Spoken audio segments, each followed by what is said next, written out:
खंडगिरी थाना पुलिस अभियोगकारी अजय सेठी अभियोग भित्तिरे मामला रुजु कर तदंत करने सहित अभियुक्त लिंकू नायक को गिरफ्त कर कोर्ट चालाण करिसेंती।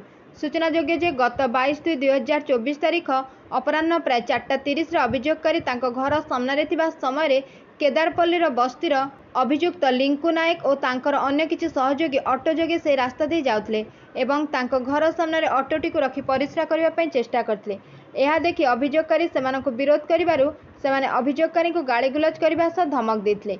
यह शुणी अभियोगकारी पुओ दिलीप बाहर को आसिबा परे अभियुक्त माने मिलित भाव तांको हत्या करने उद्देश्य लुहा रड रे आक्रमण करथिले। एही घटना देखि मुना दास नामक जड़े व्यक्ति आहत दिलीप को उद्धार करने आसवा बेले अभियुक्त माने मध्य तांको आक्रमण करथिले।